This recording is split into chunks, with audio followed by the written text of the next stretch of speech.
Sean todos bienvenidas y bienvenidos a esta su clase de español de séptimo grado y estaremos viendo temas 5 y tema 6.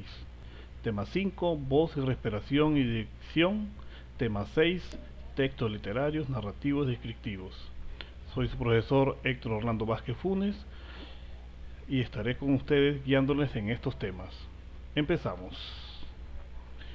Tema 5, voz, respiración y dicción. Pienso y comento. Comentamos con un familiar cómo se comunicaban las personas a largas distancias antes de que no existieran los celulares.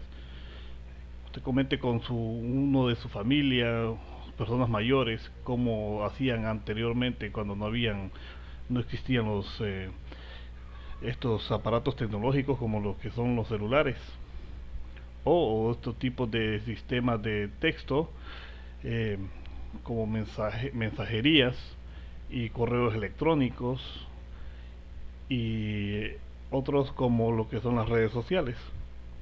Entonces podemos comentar con cada uno, con nuestros familiares, cómo hacíamos antes.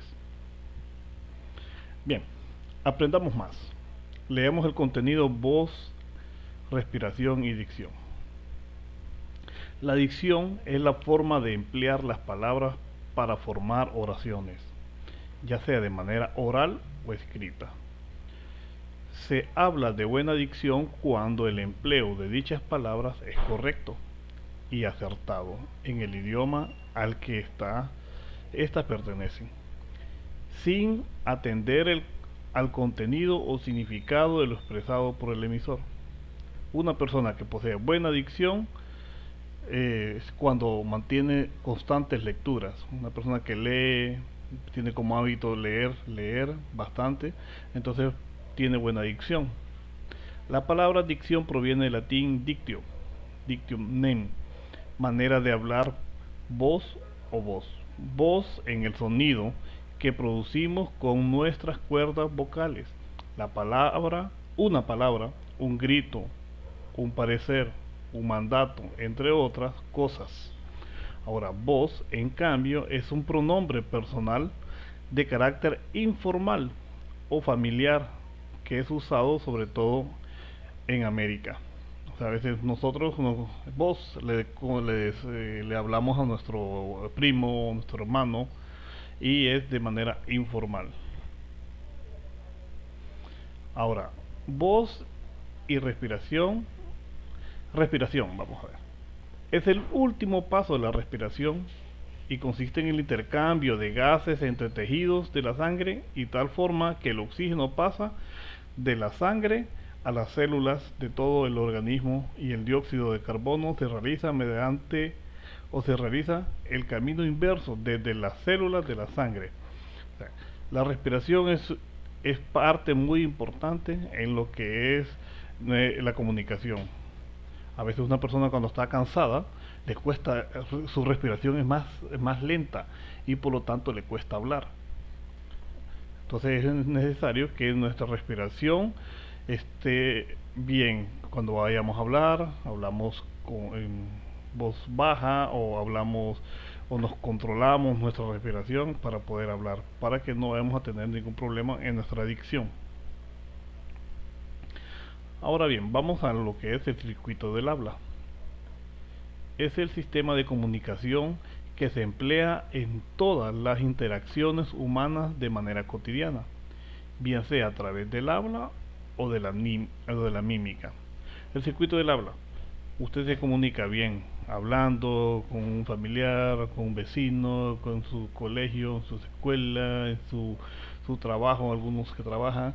Entonces, esa es una manera cotidiana del habla. También nos podemos comunicar, como hemos visto en otros temas, con la mímica, moviendo nuestra mano abierta hacia el frente y podemos decir adiós. Es parte de del circuito de la comunicación. A los componentes del habla se le conoce como hablante, emisor, oyente, receptor, mensaje y medio y canal.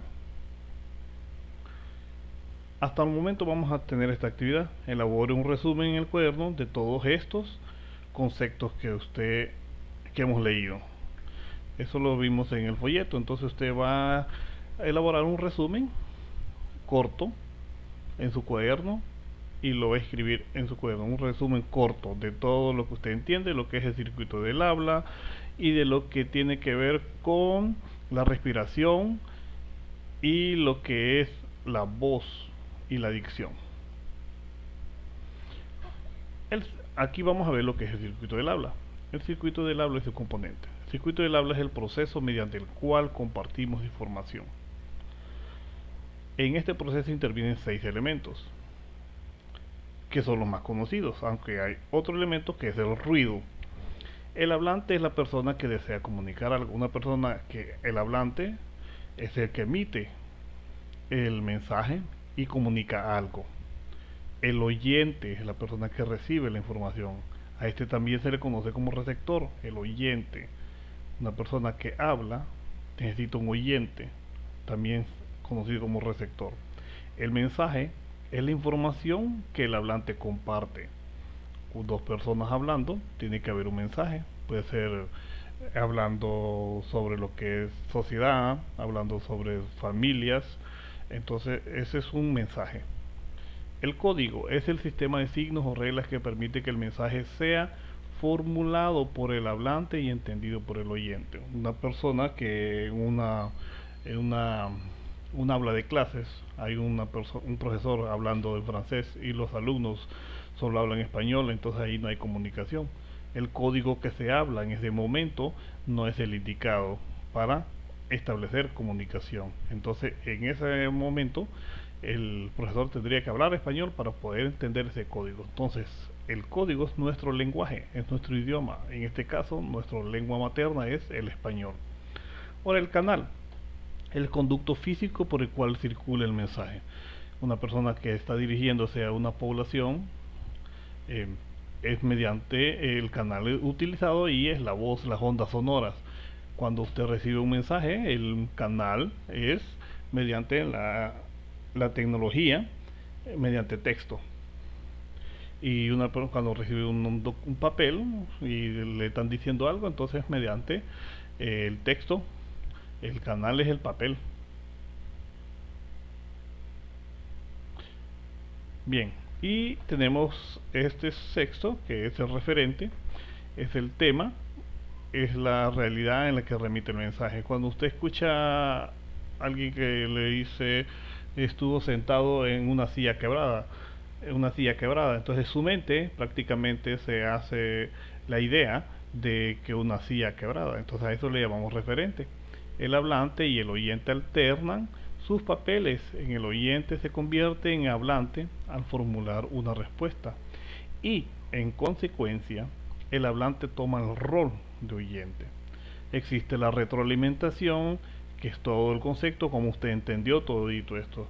Si hay algún error, usted ahí en ese momento retroalimenta, o sea, se equivoca, corrige, cuando estamos hablando de retroalimentación. La información que contiene el mensaje puede transmitir conocimientos, sentimientos y opiniones. Hasta acá tenemos una actividad que es identificar los elementos que componen el circuito del habla, que ya sabemos que aquí hemos tocado 6 elementos y usted ya los identificó. Entonces ahora va a escribir un resumen de cada uno de ellos. ¿Qué es el emisor? ¿Qué entiende usted por emisor? ¿Qué entiende usted por receptor? ¿Qué entiende por retroalimentación o por referente o por canal o por código? ¿Cómo lo entiende usted? Es un breve resumen de lo que va a hacer.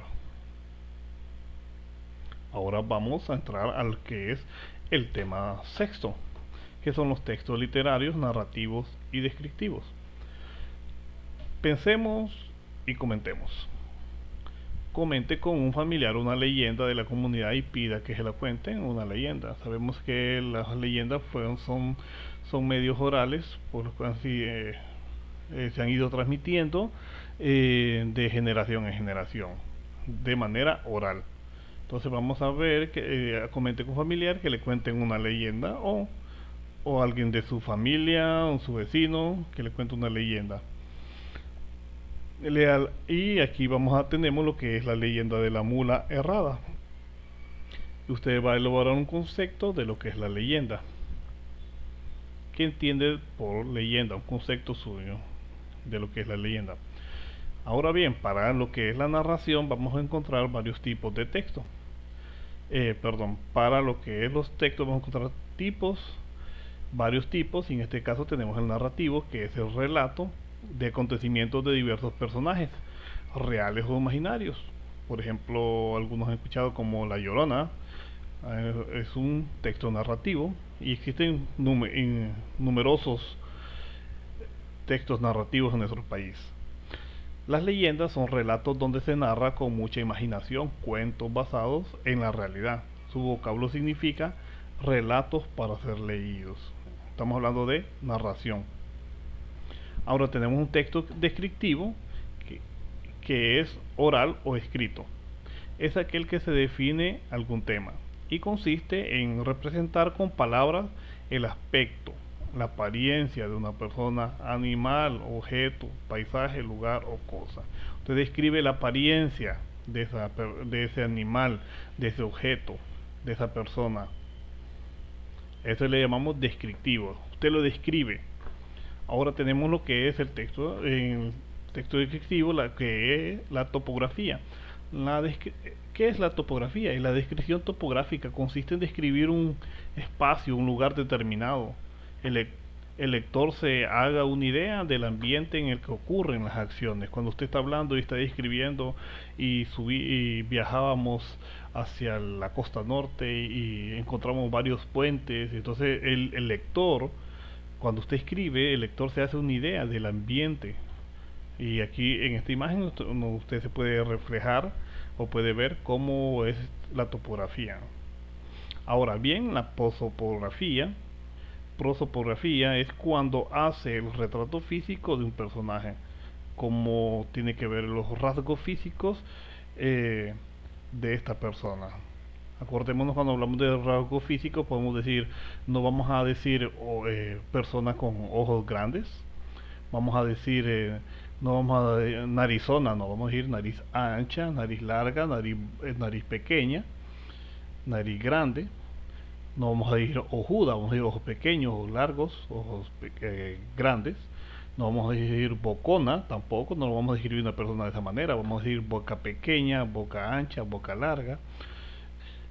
Eso es lo que no vamos a decir persona gorda, sino que es una persona de contextura gruesa.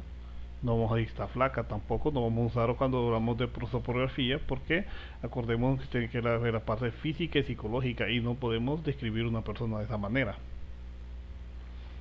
Bien, los textos narrativos, tenemos lo que es la leyenda, la mula errada. Vamos a elevar un concepto de lo que es la mula errada, es lo que estuvimos viendo anteriormente. Ahora vamos con las actividades. ¿Qué lección de la vida nos deja la mula errada? Eso lo vemos en el folleto. En el folleto está lo que es toda la descripción, toda la escritura de lo que es la mula errada. Describa el ambiente en donde se desarrolla la leyenda de la mula errada. Describa físicamente el paisaje principal de la leyenda de la mula errada. Son tres cosas que usted va a hacer de esta leyenda en este texto. Bien, feliz receso de Semana Santa. Se les recuerda usar tapabocas si sale, gel, lavarse las manos y también un distanciamiento muy adecuado. Muchas gracias y nos vemos hasta la próxima.